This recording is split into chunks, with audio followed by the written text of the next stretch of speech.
Right. So now we can go through the definitions, and you can relate those definitions to the graphical discussion we had a bit earlier.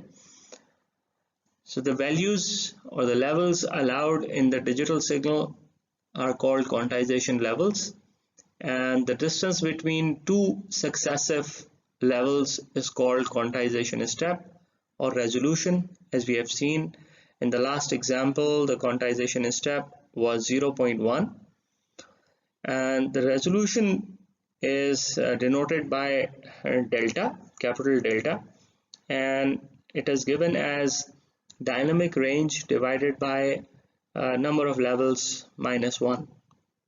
So the number of levels minus 1 means we are dividing it by the number of steps.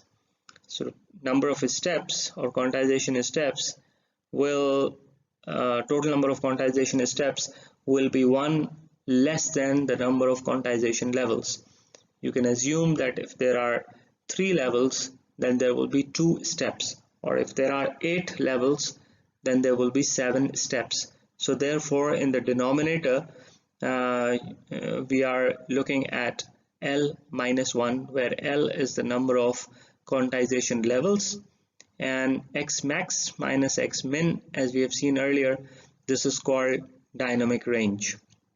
So if the dynamic range is not provided to us, but we have the signal values available, then we just look at what can be the minimum value of that signal and what value can be the maximum, and we take the difference, and thus we calculate the dynamic range.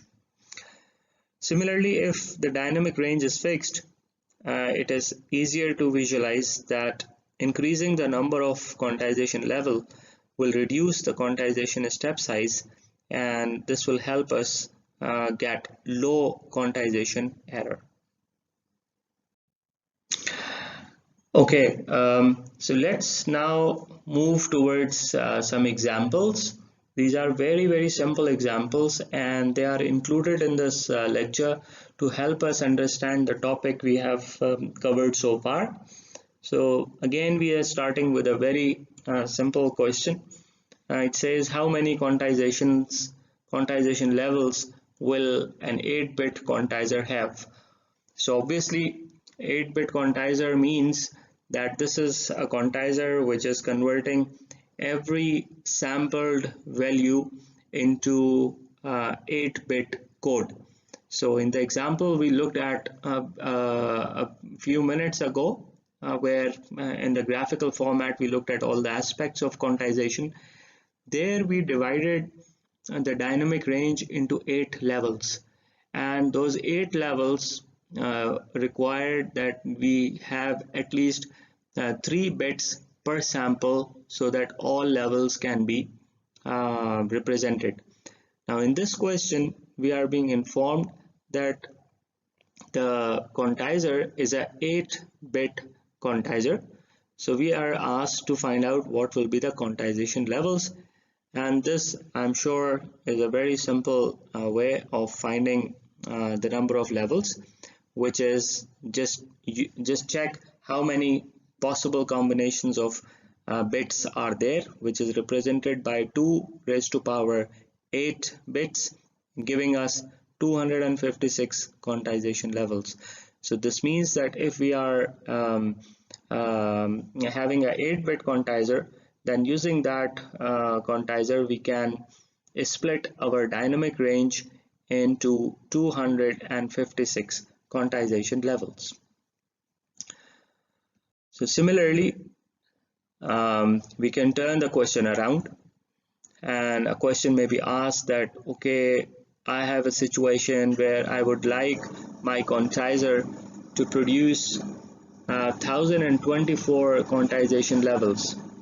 So if I want 1024 quantization levels, then how many bits per sample this quantizer will be? So this question is the reverse of what we just looked at.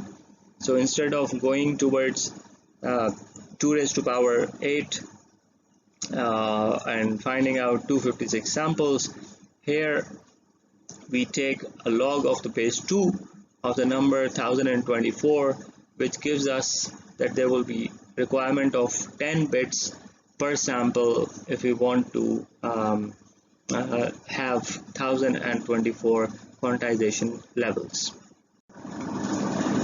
Okay, so this is another question. Let's look at the question closely.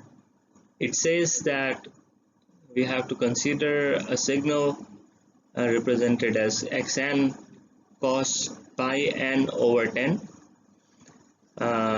So it's a discrete time signal, and it is being quantized with a resolution delta equals to 0.1 or b delta is equal to 0.2. So we are given two conditions. So delta is 0.1 or delta equals to 0.2, and we are asked how many bits per sample are required by the quantizer in each case.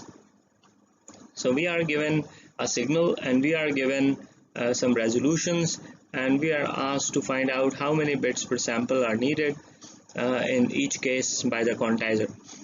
And then it says we must ensure that the resolution given in the question is not worsened. So what this means is that they are saying that, okay, we have asked that delta equals to be 0.1, but it's not necessary that you end up with a concrete answer. It can tell you that, for example, the bits needed are between 2 or 3. So you can have a bit between 2 and 3. So bits can be an integer value. So bit can't be between 2 and 3. So you have to either choose 2 or you have to choose 3. But here the condition is that we must ensure that the resolution is not worsened. So it is indicating that you will have to go up, you will have to increase the quality, not decrease. So if the answer comes out to be 2.5 bits, then you don't have to choose as 2 bits, because if you choose 2 bits, then the quality will reduce, will worsen, and the resolution will worsen. So in that case you will have to go towards the higher bit. But so that is the purpose most likely by this sentence. Now let's look at the solutions one by one and discuss them. So in part A, we begin by looking at recalling that the resolution formula is equal to dynamic range divided by number of quantization levels minus 1, and we are provided with delta as 0.1, and the dynamic range of the signal is going to be 6.35 minus 6.35 is equal to 12.7. So how does this happen to be? You must recall that the signal which we are provided with is 6.35 into sine of something. So a signal sinusoid typically has a maximum value of 1 and minus 1 as a minima, but because the signal is being multiplied with 6.35, then the maximum value it can have is 6.35 and the minimum value it can have is minus 6.35. So the dynamic range will be the difference of these two numbers, giving us 12.7.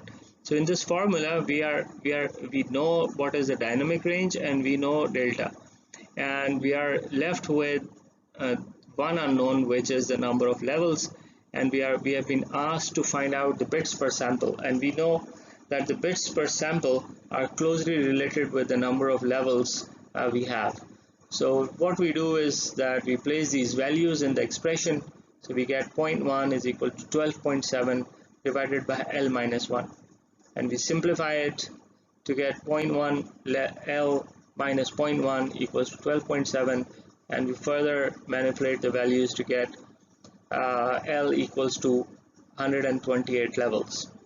So we now know that if we want to sample that cosine or sinusoid signal with a resolution of delta equals to 0.1, then we will be needing minimum of 128 levels to meet this requirement. And in order to find out how many bits we will be needing per sample for 128 levels, we simply take the log to the base 2 of 128, and it gives us the value of 7 bits per sample. Now let's look at the second scenario where we were given the delta as 0.2 The dynamic range obviously will remain same as the signal hasn't changed. So 12.7 is the dynamic range. So we place these values again in the same formula, again go through the same process, and we note that the number of levels is now coming out to be 64.5 levels. Now 64.5 level is not an integer value, and when we convert it into a bits form through using log2, it gives us 6.011 bits per sample. As we mentioned earlier, that the question said that we have to choose bits per sample in a way that the resolution which is given as 0.2 or 0.1 is not worsened. Resolution, when we say resolution is worsened, it means that resolution, if the resolution is increased in numbers. So for example, I say that which is the better resolution, 0.2 or 0.1. So obviously 0.2 is higher than 0.1, but from the sense of quality, a system having 0.1 resolution is better than having a system having a resolution 0.2. So if the resolution decreases, then we say that the quality is improving, because there are more levels coming up and the quantization step size or the resolution is decreasing, thus the quality is improving, quality of quantization is improving. So that's what's happening here, that when we take the log to the base 2 on 64.5, then we come back as 6.011 bits per sample. If we read this as 6 bits per sample, then going back, this delta will not be 0.2. This will be slightly more than 0.2. And in the question we have been asked to choose the bits in a way that this is not worsened. So we are allowed to go down from 0.2, but we are not allowed to go up from 0.2. So we have two choices. Either we go to 6 bits per sample or 7 bits per sample. But to make sure that we meet the condition given in the question, we will say that we will be needing 7 bits per sample, that is 128 levels, to ensure that the resolution delta 0.2 condition is not worsened. This example also gives us an indication of how to intelligently use the bits. So in this example, the user requirement, let's say, was 0.2, and we see that 6 bits